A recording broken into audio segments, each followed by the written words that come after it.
ദൈവനാമത്തിന് മഹത്വം ഉണ്ടാകട്ടെ. ഇന്നത്തെ നമ്മുടെ ചിന്തയ്ക്കായി ലഭിച്ചിരിക്കുന്ന വേദഭാഗം വിശുദ്ധ യാക്കോബ് അപ്പോസ്തലൻ എഴുതിയ ലേഖനം 4-ാം അധ്യായം 17-ാം വാക്യം.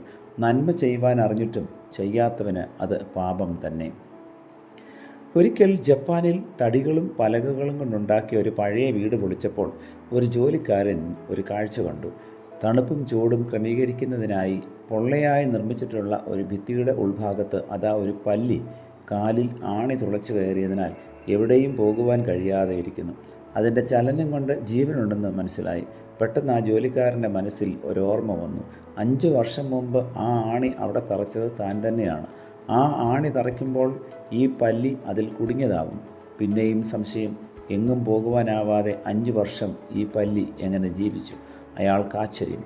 അയാൾ അതിനെ കുറച്ചു നേരം കൂടെ ശ്രദ്ധിച്ചു. അപ്പോൾ അതാ മറ്റൊരു പല്ലി വായിൽ ഏതാനും ജീവികളുമായി വരുന്നു.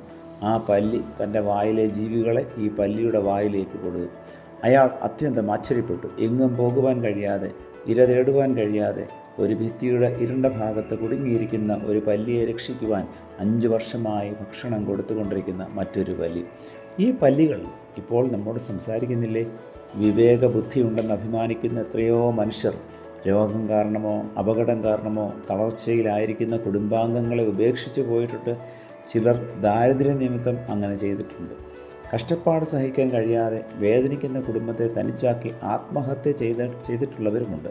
അങ്ങനെ ചെയ്യുന്നവർ തനിക്ക് ചുമക്കുവാൻ കഴിയാത്ത ഭാരമെല്ലാം രോഗികളോ ദരിദ്രരോ ആയ കുടുംബാംഗങ്ങളുടെ മേൽ കയറ്റി വയ്ക്കുകയാണ്. മനുഷ്യരല്ലാതെ ഇതര ജീവികൾ ഒന്നും തന്നെ ആത്മഹത്യ ചെയ്യാറില്ലല്ലോ. ജന്തുസഹജമായ ജീവിത രീതിയാണ് എല്ലാ ജീവികളും പുലർത്തുന്നത്. സ്വാഭാവികമായ ജീവിത രീതിയിൽ നിന്നും വ്യത്യസ്തമായി പ്രവർത്തിക്കുന്നത് മനുഷ്യൻ മാത്രമാണ്. അത് മനുഷ്യൻ്റെ വിവേകബുദ്ധി കാരണമാവാം.